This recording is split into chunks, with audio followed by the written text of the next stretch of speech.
Welcome to this symposium about the implementation. I will just give a very brief introduction to this topic and also a bit about the structure of this symposium.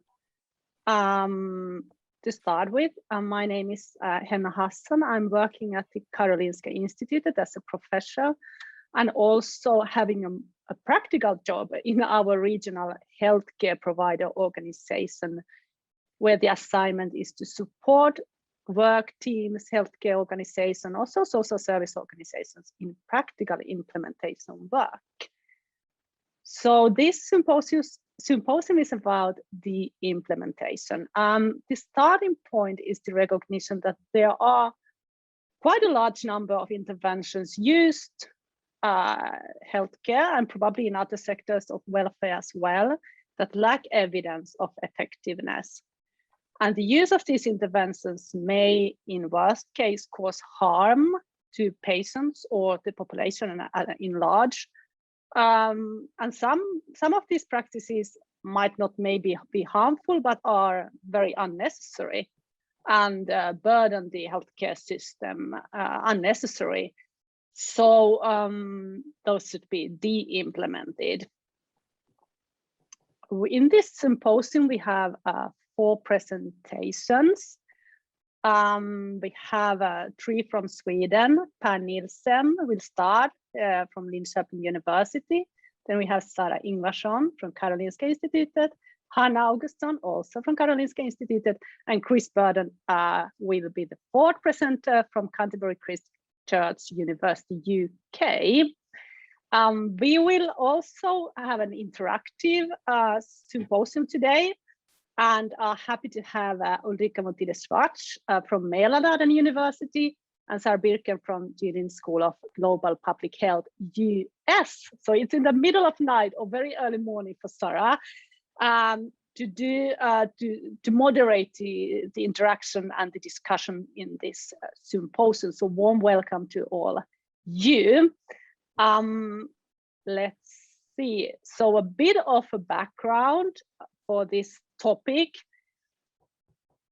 There are, when we started to study the implementation, we realized that there are so many terms for both of this low value care and the implementation. So you will here get the most common ones that we encountered with when we started to read the literature, just to make it maybe a bit easier to understand what terms are used there. Well, commonly what low value care refers to, it is a practice that do not have a scientific evidence to support it. And in some definitions, also the costs are encountered in that, or also the risk-benefit balance. Some might also add a more of a patient perspective, but in general, it is care that should not be offered based on the effectiveness evaluations. There are at least 3 types of scenarios here. One would be a practice that should never be given. Actually, those are based on our reading in literature and the practical experience, quite seldom the case. The more general, more common is that it's a practice that should in general be decreased and also only provided to certain patients in certain situations, like some type of the antibiotics. So that's a bit about the terminology around low value care. Then there is the other term, de-implementation, where we also can see a lot of different words being used. And generally we mean a process of decreasing the use of a practice or process quitting entirely using a specific practice. So this is just to give us a bit of a common understanding for the terminology here. Then the other question would be, so is this a problem? Is this low value care any kind of problem? How common it is? There are a bit of different estimates here. You see some numbers in this slide, and there are other kind of numbers as well in the literature. What we lack a little bit based on the reading we've been doing is that we don't have any clear numbers from Europe you might be able to provide some of those today. That would be great. But what we can find is, at least from 2017, the Organization for Economic Cooperation and Development stating that this wasteful use of healthcare research is a problem, and low value care being part of that. But with no really quantitative figures around how common that would be. Most of the numbers we find in literature are from US, showing that a bit different, depending from what perspective you look at the problem. Some estimates saying that, well, it's around 12 to 15% of patients receiving a low value practice during 1 year. Others, if you take the professional perspective, then some numbers, some studies are showing, well, it's around 70% of physicians that consider themselves to give an unnecessary test or a procedure, or providing at least once a week. So that's a bit different perspectives on low value care. Well, of course, this is a costly. Low value care can cost a lot for the health system. Estimates from the US saying that's around 3% of the total annual spending for Medicare, for instance. So I think this is a bit of a background for us. As I told, we would like to keep this symposium interactive, and I will leave the word for Ulrika and Sarah to give us some kind of some instructions for how to do this. Thank you so much, Hannah. I'm Sarah Birkin. I'm from Wake Forest School of Medicine in Winston-Salem, North Carolina in the United States, and very happy to be with you on this very early morning, and want to encourage everybody to be as engaged as possible in the chat during the presentations. So please use the chat function to enter your thoughts in general. Ulrika will also be going over a few key points that we think are potential anchors for your ideas.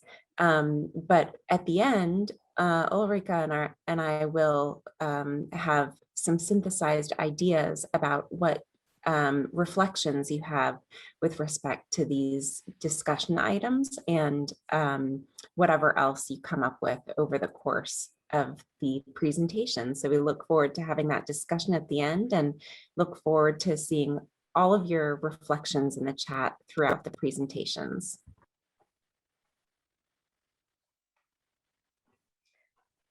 So in addition to the things, the questions or reflections that you have that relates directly to the presentations, we, the whole group of presenters and sharing discussion, felt that there might be 4 themes that run through these presentations, and that we would love to hear your thoughts or comments and reflections on in the chat. And those, keeping 4 things in mind might be too much an overload, particularly since we want you to be able to actually listen to the presentations as well. Well, we encourage you to choose 1 or 2 things that intrigues you, and listen, have that in mind when you listen to the presentations. So you might want to consider thinking particularly about what changes did COVID bring that may require future de-implementation? Or maybe what are the implications of variation across national context for the implementation? Or you might be more intrigued by thinking about what can we learn from the need to de-implement entrenched low value care for sustainment of high value care? And last, how do we attend to multi-level determinants of the implementation, that is individual, organizational, environmental, system level types of determinants? So some suggestion for us for something that you might want to keep in mind, and please be as active as you'd like, and a bit more in the chat. Thank you, Sarah and Ulrika. So then we will move on with to our first presentation. Will be Pan Nielsen from Linköping University. And now we will try the technical part of changing the command. Yes, it's working. So please. Okay. Excuse me. Yeah, let's hope this works now. So I've been part of this research for a few years, and I think it's an interesting, many questions arise. Is it the other side of the coin of implementation, etc.? And I think we have done so many studies now that we have quite a lot of replies. Yeah, okay, it's actually working. So I'll talk about briefly about two papers, and then have some reflections which correspond with both papers. Okay, the first was we did several scoping reviews or systematic reviews, and this was to identify and categorize the determinants for influencing the use of LVC and for de-implementing it in healthcare, sort of checking what determinants, how they align with, for example, SEPHIR and all these other determinant frameworks. And I think 101 were identified, and 92 focused on determinants for the use of low-value care, and only nine related to determinants for de-implementing. And maybe no surprises, as this is lagging a bit when I'm clicking, but it's okay, because these are essentially the same as in many determinant frameworks, for example, SEPHIR, that some apply to the patient's health condition. Expectations, we find, is an quite important aspect for de-implementation and for continuing with low-value care, because patients come with expectations about medication or tests or whatever. And then, of course, we have the professional determinants, knowledge being one, just being aware of all the not to do or choosing wisely recommendations can be a challenge. Then we have the inner context and the outer context.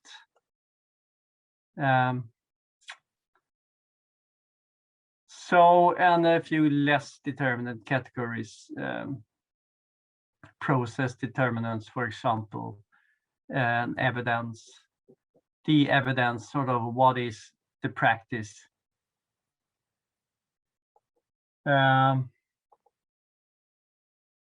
Okay, the second paper, since I'm quite fond of theories, models, and frameworks, we wanted to see how far has the implementation research come as regards developing or applying existing TMFs.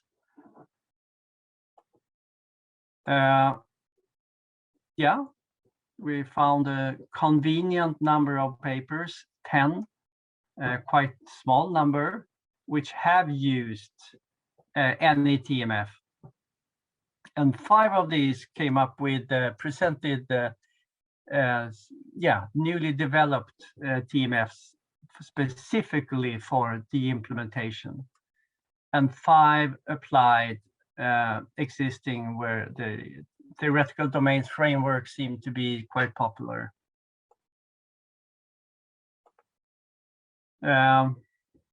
Yes, we try to we categorize these according to the taxonomy I developed.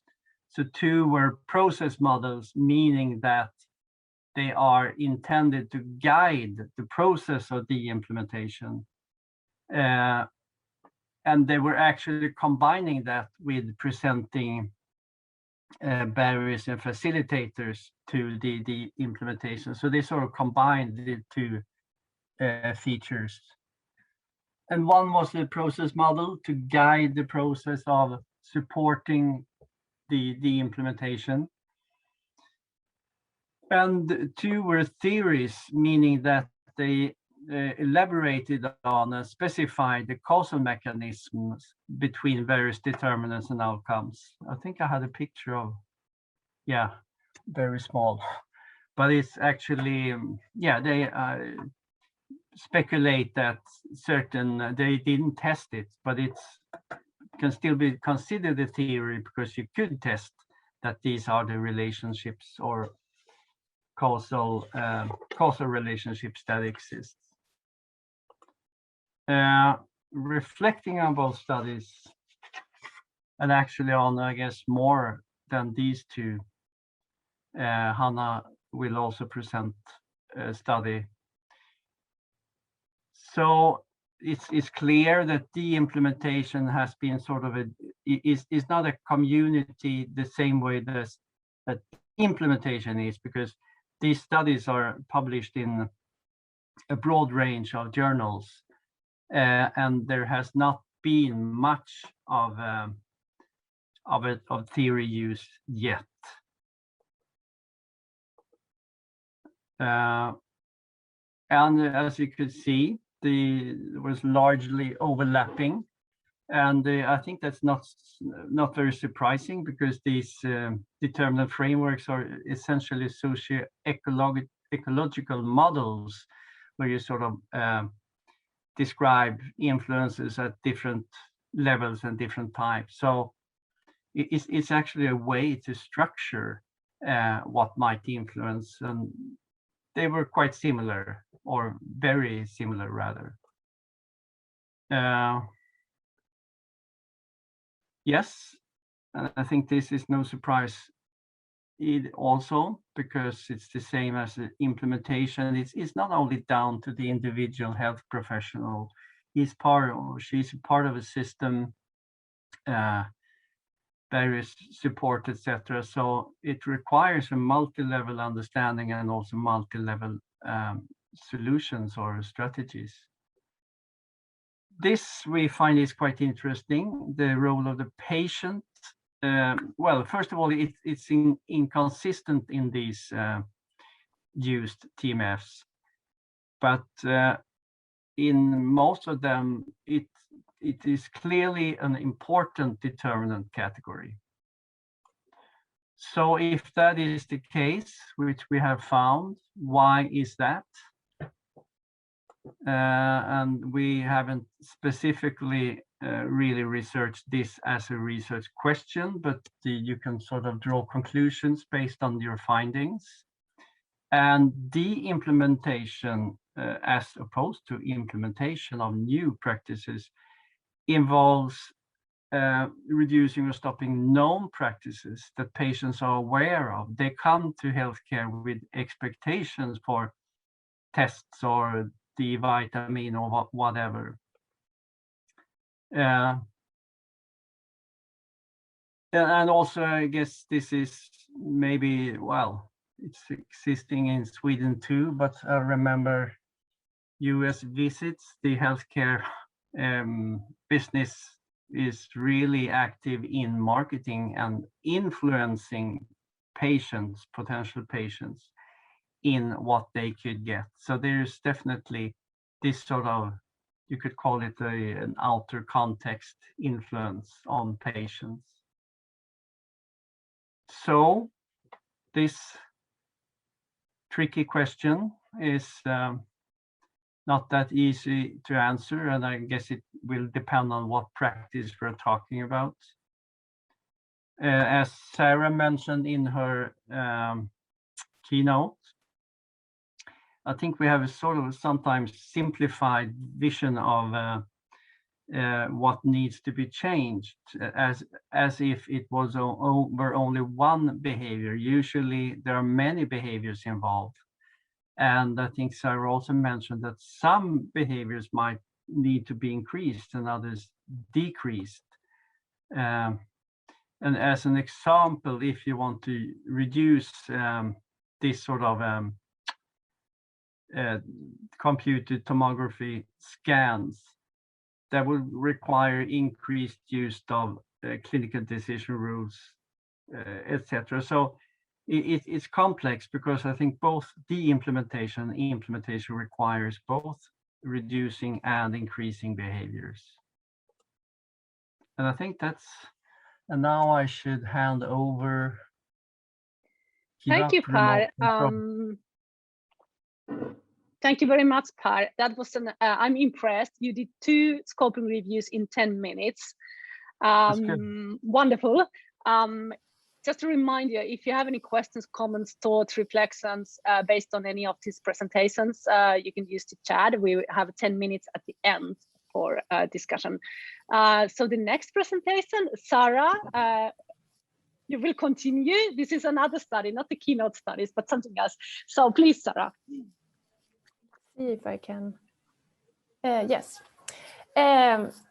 So as you noticed in the presentation of the determinant review, there's a lot of studies that are sort of on a general level, but we wanted to have a more detailed understanding on why clinicians use low value care. And the aim of this study was to explore why physicians within primary care use low value practices.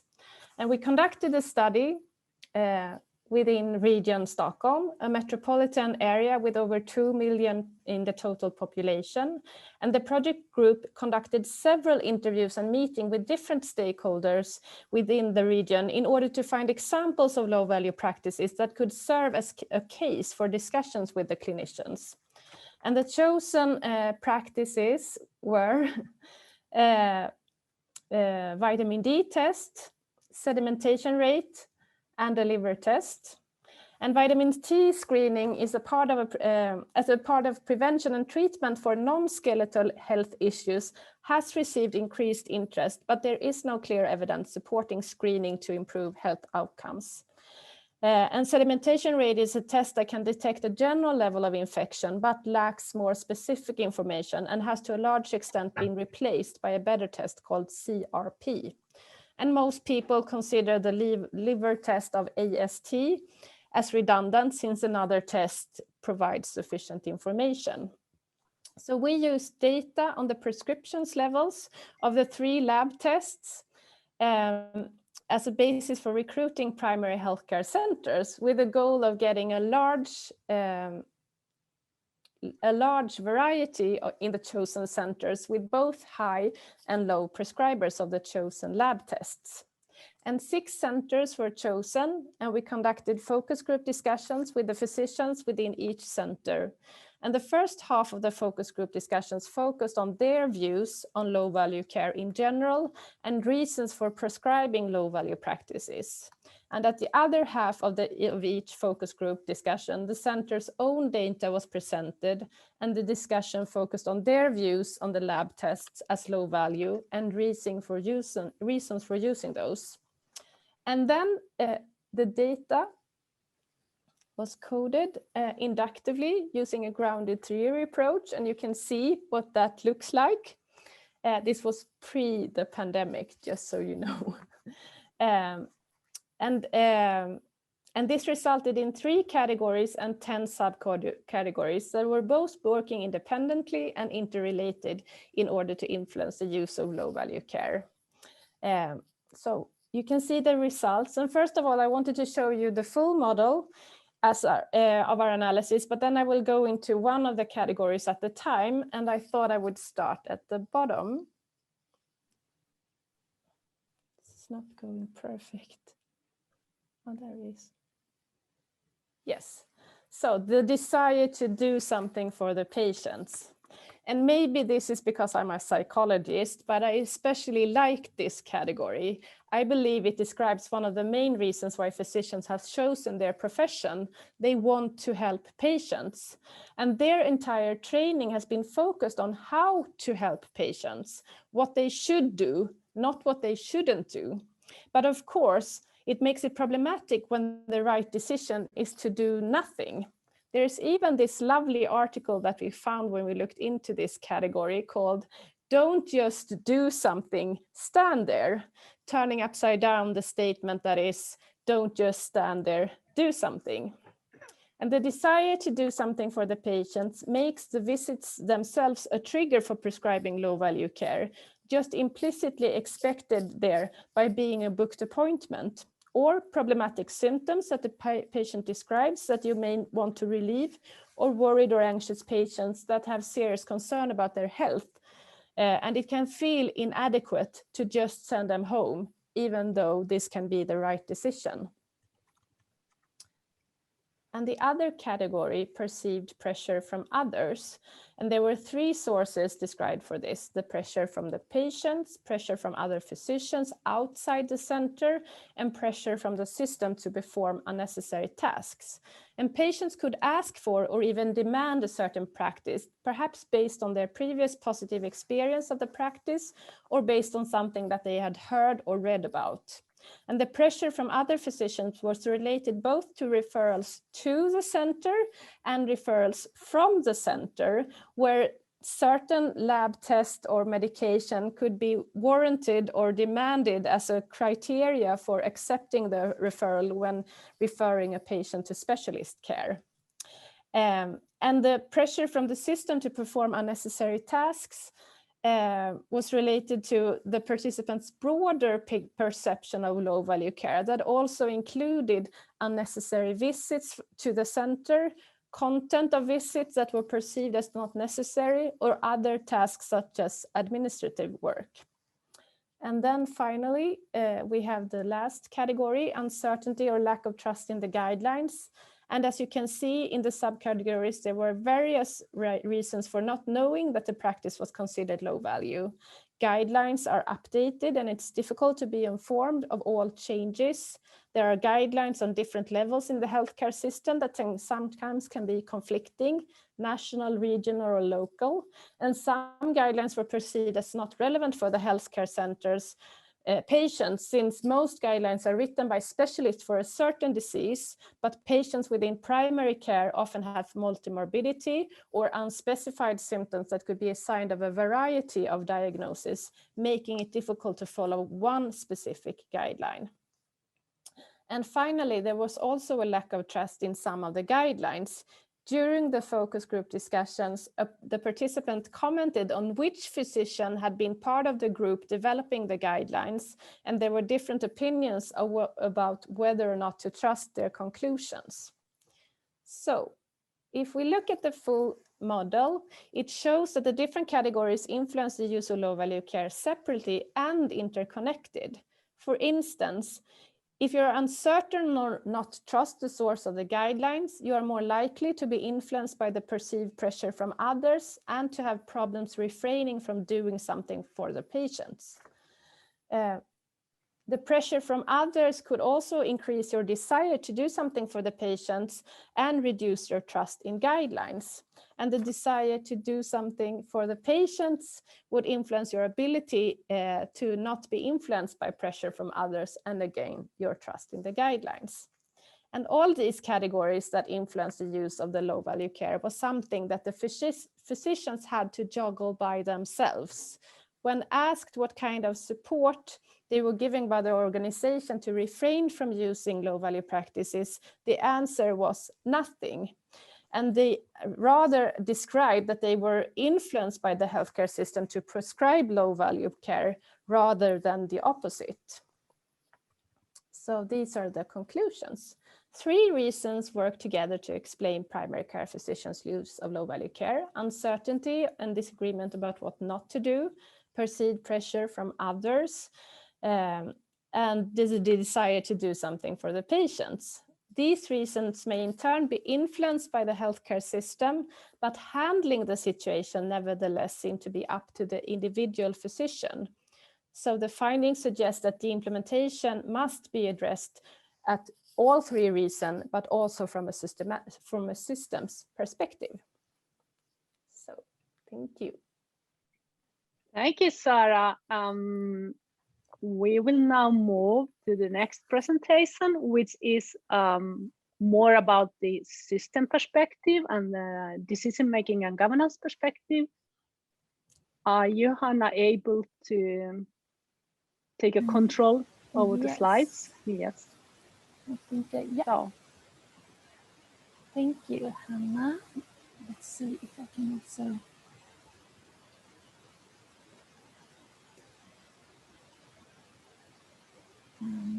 change slides, which I do not appear to be able to do. Oh, okay. I think it was me who did that, but I can continue for doing that if you're not able to do it. Please, Hannah. Okay, we will see. Okay, so hey everyone. So my name is Hanna Olsson, and I'm also from Karolinska Institutet. And yeah, can you change picture? Yes. And I would talk about a study where we are exploring the central governance of the implementation of low-value care. And I think that the two previous presentations that you just heard provide a good background to this study, because they show that it's not only up to the individual healthcare professional to make the decision about de-implementing low-value care, but it's actually influenced by many other factors. And this shows that it's important to have both an inner context that is and an outer context that is supportive for the implementation of low-value care. So, and this is an area, the central governance of the implementation is an area where we still have quite limited knowledge. So therefore, the aim of this study, can switch, was to explore how the implementation of low-value care is governed at a central level and to investigate potential challenges for governing the implementation. And with central level, we here mean at the national level. Switch. And of course, every country has its own governance, and it differs between the countries. And I won't go into detail about it, but it's good to know some aspects of the Swedish governance of healthcare. So Sweden has a publicly funded and highly decentralized healthcare system with 21 regions that are responsible for funding and providing healthcare to its citizens. And at the national level, the level for this study, we have the Ministry of Health and Social Affairs that is responsible for issues concerning social welfare and determining the overall goals and policies. And the ministry has a number of government agencies that are tasked with applying the laws and carrying out the activities decided on by the Riksdag and the government. Switch, please.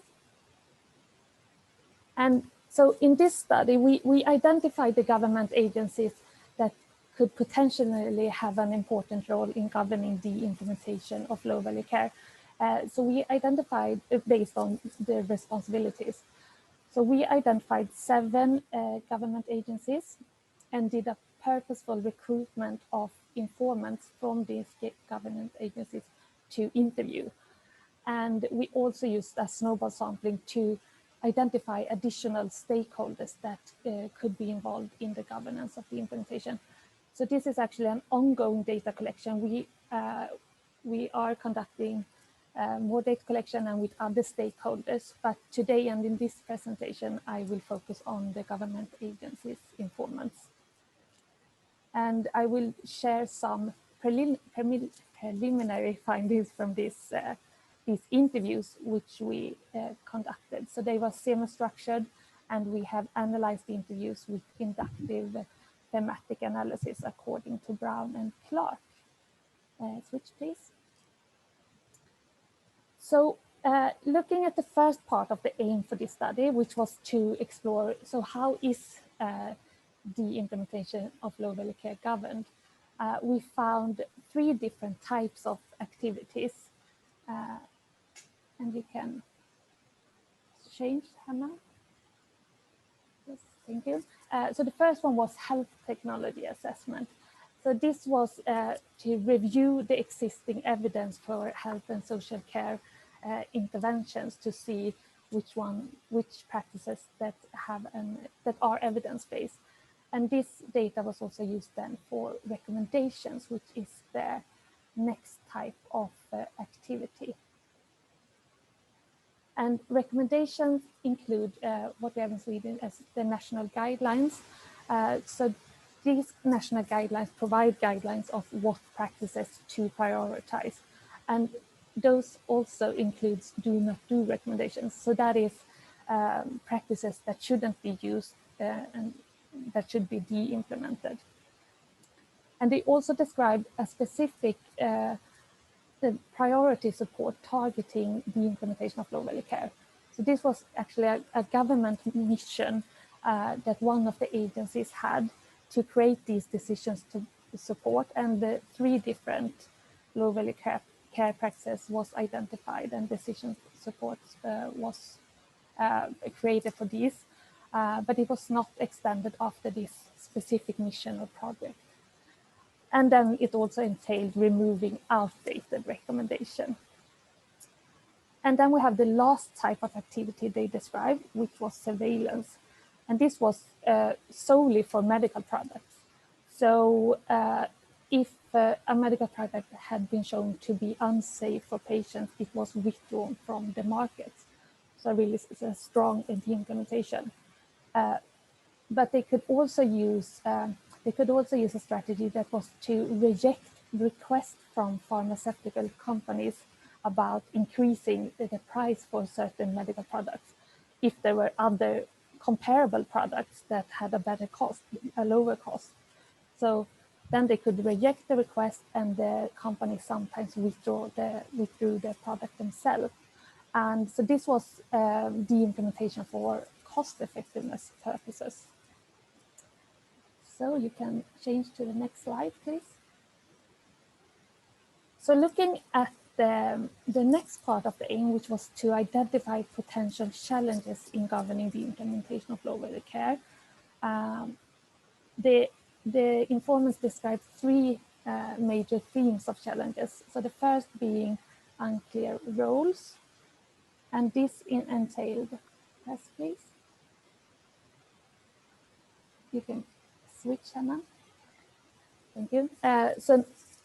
They perceived that they didn't have a formal mandate to govern the implementation. So they did see that they had an indirect role in the government of the implementation, since they were involved in ensuring an evidence-based healthcare, but they didn't have a formal mandate for the implementation. And this also relates to the next theme, which is a focus on what to do instead of what not to do. So they described that it was a lot of focus on new evidence to implement, but to a much lesser extent, a discussion about and a focus on what low-value care practices to de-implement. Next. And they also described that it was an overlap between functions and responsibilities, both between the different government agencies, which could result in duplication of work, but also across different levels in the healthcare system. So, for instance, at the national level, recommendations was produced, but this was also done at the regional level. So this could sometimes be an overlap between responsibilities. So, and the next theme of challenges was unclear evidence. And again, please. And this included the difficulty to show that something is in fact ineffective. So sometimes this was because there was not enough studies, not enough knowledge about the effectiveness of something. They felt that they had to have a lot of evidence to be able to say that something is low-value care and shouldn't be used. But it's also the fact that low-value care is often not a question about black and white. This should never be used, it should always be used. But it's somewhere in between where certain practices should be used for certain patient populations or indications, but not for others, which makes it a trickier question. And unclear evidence was also the fact that evidence changes very quickly today. So they described having really rigorous processes for health technology assessments and for developing recommendations. And this took quite a while to do. And sometimes the evidence was almost outdated when the recommendations were finalized. And this was especially true for certain medical fields, such as oncology, where the evidence is changing rapidly. And finally, the last theme of challenges, which was a difficulty to let go of accustomed practices. So even if a new recommendation came out that said that something shouldn't be used, low-value care may remain out of habit because the healthcare professionals have been using it for quite a while. and it's difficult to just stop using something. Next. And I just want to say one more minute, okay? yes, Sorry. and also they describe that this is a really sensitive issue with a lot of vested interest, such as people have invested a lot of time and resources in a practice and used it for many patients. So suddenly someone comes and say that this is not valuable for your patients. That can be very, very sensitive, of course. And I think that these quotes that you will see now illustrates that, and I will let you read it yourselves. And I think we can change. So just to sum up, so governance of the implementation of low-value care appears to have a lower priority compared to implementation of evidence-based care. And this may partly be explained by some of the challenges that I showed you here, but I believe that the full reason remains to find out. And we will continue with this study and also looking at other stakeholders and levels in the healthcare system. So thank you. Thank you, Hannah. We will now move on and get a more UK perspective. Chris. So good morning, everyone. I'm just requesting control of the slides. I just approved it. Which I have been approved this time, which is great. Thank you ever so much. So I'm delighted to be with colleagues this morning. I am presenting the output of a realist synthesis that was conducted recently. It was a research team that includes perspectives from implementation, health services research, health economics, psychology and sociology. And we were joined by service and clinical leaders and patient and public representatives. So there was a broad disciplinary base to this particular research study. It was again a sort of a systematic review, but very much with a realist synthesis lens. So our question was to identify what works for whom, why, and under what contexts in relation to de-implementation interventions. We had a number of objectives in the study. You've heard already about a lot of conceptual slurring and variation around this particular field of research. So we did include a concept analysis. We did a drill down study into decision-making processes around de-implementation, but our major output that I'm presenting today is an evidence-based realist program theory around how and why de-implementation interventions work. So although it is an evidence synthesis, there is no effect size. The output is a contingent interpreted statement that covers our research questions. So briefly, the elements of a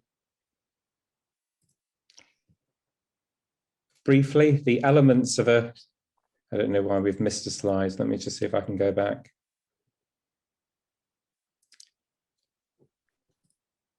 I think we're clicking. Hannah, can you possibly take me back?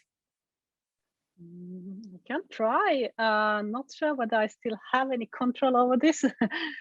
Right. I'm not touching it, but we're progressing. I'm touching perfect. now. Where would you like to? That's perfect. Thank you ever so much. Yeah.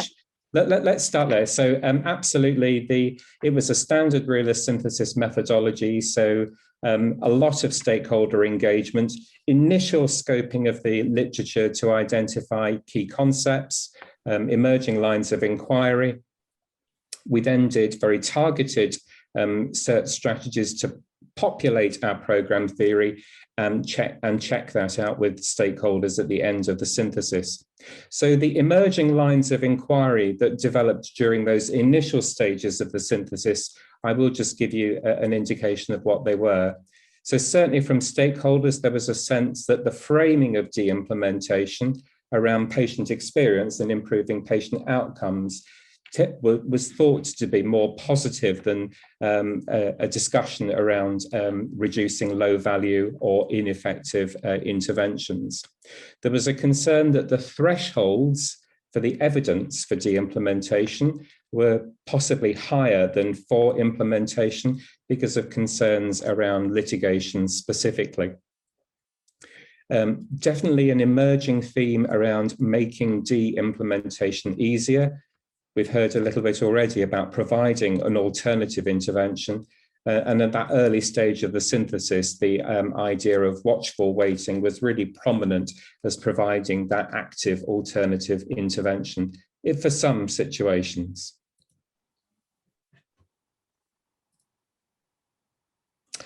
There was an interesting line of inquiry around naming and shaming and rivalry and competition, sort of psychological mechanisms around linking, managing performance and making performance explicit.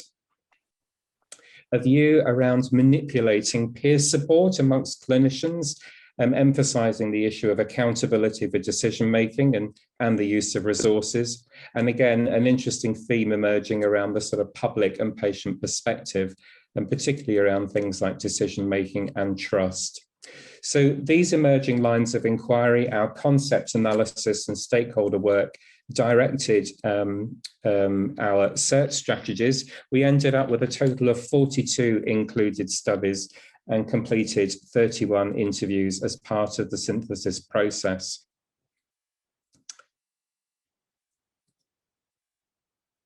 So we identified 6 emerging program theory areas, and I'm going to give colleagues a heads up for most of these.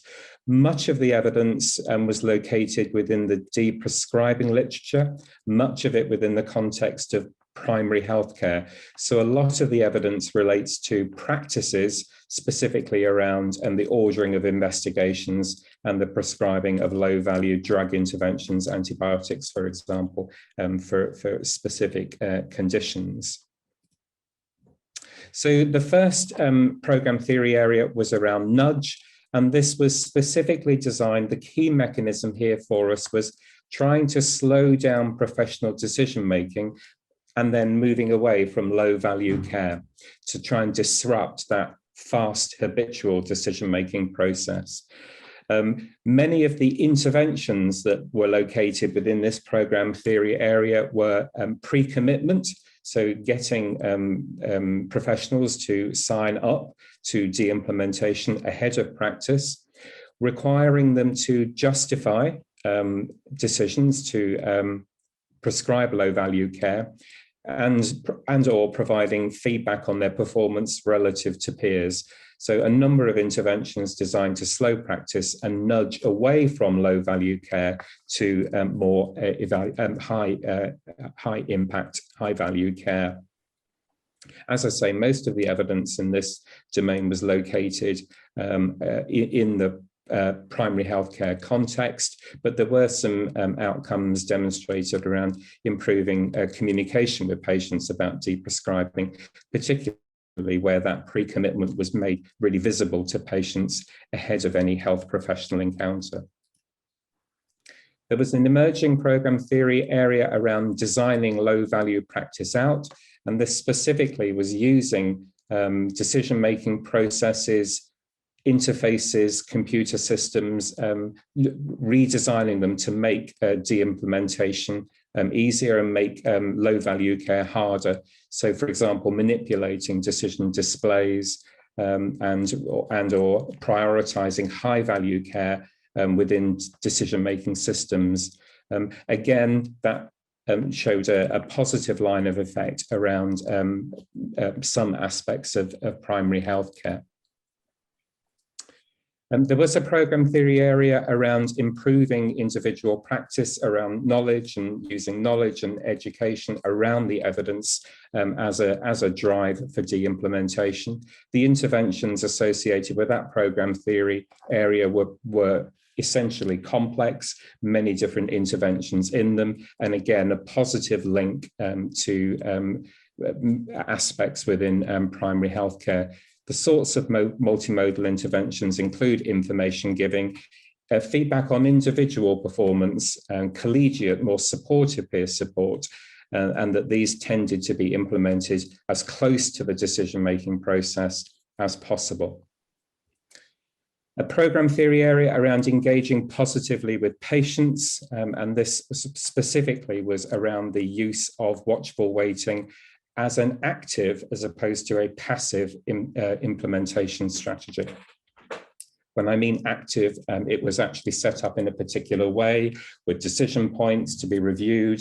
It was a very sort of active process. It wasn't a passive watchful waiting process. Some of the interesting outcomes there were around improvements in the patient-professional relationship because of those conversations around watchful waiting, and also an increase in patients' sense of autonomy and motivation to commit to hang on and not have the low-value care and see how things progressed. There was a recognition that de-implementation was stressful, particularly in context, clinical context, where there was potential for a strong therapeutic bond to develop between healthcare professionals and patients, for example, in the context of cancer care. Here, communication skills were the focus of interventions, which were validating those individual concerns. There wasn't a clear line of effect on prescribing or behavior, but certainly some increases in improvements in emotional burden. And the final program theory area addressed some of the challenges in the system where low value practice was reinforced through funding mechanisms. And here it was a line of evidence around the importance of alignment of different elements of the system: payment, organization, practice, education, involving stakeholders, all of those perspectives in developing a more coherent push throughout the system for de-implementation. So in summary, I think it's important to say that most of the evidence that we included in our synthesis and most of the evidence that we found is located within the context of fast and habitual routine decisions, a lot of primary care, primary healthcare research. To what degree these mechanisms translate into other types of decision-making scenarios in healthcare where de-implementation is relevant would remain to be tested. Obviously, this is a synthesis that draws on secondary research, but with a considerable amount of interview and stakeholder data alongside. But certainly our data would suggest that in de-implementation interventions should include different combinations of the 6 types of mechanisms that I have mentioned in the presentation and which are summarized here. Nudging behavior towards high value care, designing low value care out, improving the narrative between patients and professionals where de-implementation is problematic, building capacity and knowledge around de-implementation, addressing professionals' concerns, and moving to some sort of system alignment around the de-implementation challenge.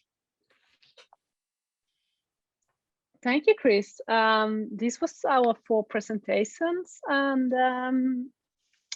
Ulrika, Sarah, you promised us a bit of an moderated conclusions. Yes. Yes, we did promise that. Thank you. You want to do that? Sarah promised that. No, I'm just kidding.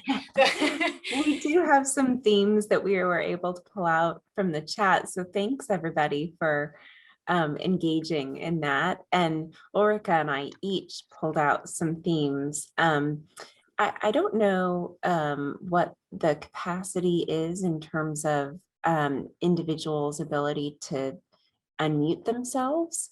Or of course you can always chat, but if you're able to unmute yourself, we invite you to comment on the themes that we pulled out, or any other themes you think might be important or interesting.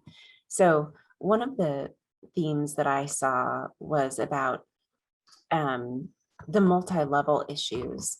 Anouk Volmer essentially pointed toward what I perceived to be the idea that in the absence of an organization or system level intervention to facilitate de-implementation, individual provider discretion became very important. And I think that's a theme worth talking about. I'd like to pause here just to see if anybody has any reflections, because as I heard Chris talking in his presentation, this seemed to be reflected as well. And I don't know if we could go back to Chris's final slide, that, you know, design was one of the themes, but there were other themes that were more at the individual level, like emotional support. Chris, maybe you could talk about this kind of multi-level issue and the substitution of different determinants or strategies depending on the level at which the determinant lies. Sure. I mean, this was an issue that we've only been able to unpick within the context of the stakeholders that we've spoken to and our data. And I think what became clear in the study was the potential for low-value practice to be reinforced across practice, professional, organizational, policy, and within organizational, professional, financial, and governance systems.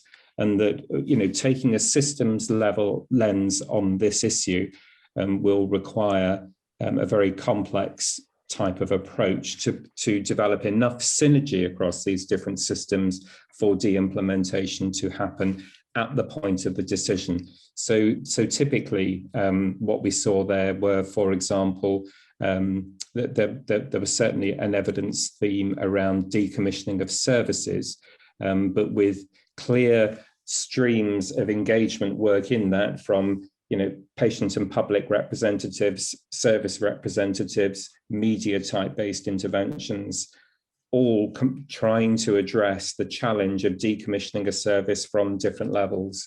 So I don't know whether I'm helping at all. Yes, but yes, that certainly absolutely. was, yeah, I mean, Yeah. I think a realist study gets us to think very much on context. And I think what we uncovered in this study was that context can be very complex, specifically if we take a systems level lens on that and the interaction of the different systems that sustain or, you know, support low value practice. Yeah, I think we have 3 more minutes. Interesting. Time flies when you have fun, I know. So maybe I can pick up on one of the other themes that were going in both, I think, in the chat and in the presentation, and that was whether should we even kind of consider trying to de-implement things? I mean, solely focusing on the implementation, or should we always turn it into implementing something else?